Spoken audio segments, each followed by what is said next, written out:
سبيل الدموع سبيل مريح، تنهد يا صاحي كي تستريح. معلم طلبگان صنف یکم را پرسید که اگر کلان شوید چی شدن می خواهید؟ هر یکی از طلبه ها جداگانه جواب دادند. یکی می گفت می خواهم راننده شوم، دیگری می گفت می خواهم طبیب شوم و دیگری می گفت می خواهم مهندس شوم و دیگر. جواب های همه طلبگان مختلف بودند بجز جواب یکی از آنها که سبب خنده دیگران شد. آیا می دانید این طلبه خردسال در جواب چی گفت؟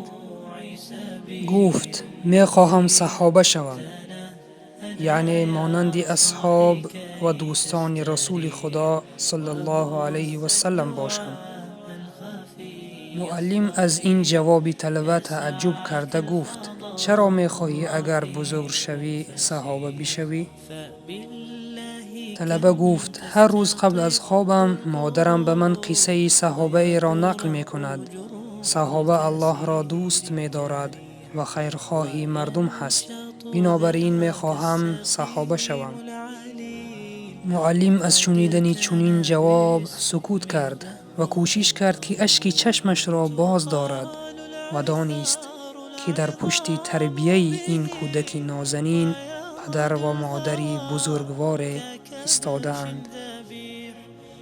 بله شنونده عزیز، اولین معلم فرزندان خود پدر و مادر می باشند. اگر پدر و مادر با هم خوب باشند و در دین اسلام عمل کنند و دروغ و غیبت و خیانت و بدرفتاری و بدگفتاری نکنند، فرزندان آنها هم مانند آنها خوب خواهند بود و آداب، اخلاق و رفتار پدر و مادر را یاد می گیرند.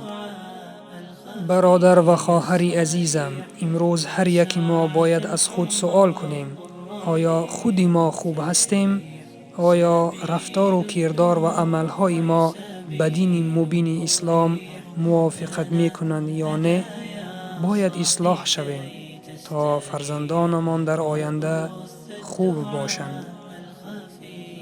پس پدران و مادران بزرگوار بدانید که شما مرد کارگر یا زنی خانشین نیستید، بلکه شما معلم اولین فرزندان خود هستید و این وظیفه را ادا نمایید تا فرزندانتان تربیه خوب بگیرند و با آداب باشند. ولبس خبيث مضل قبيح، تبختر ترجل بصوت وخيل، فما لك في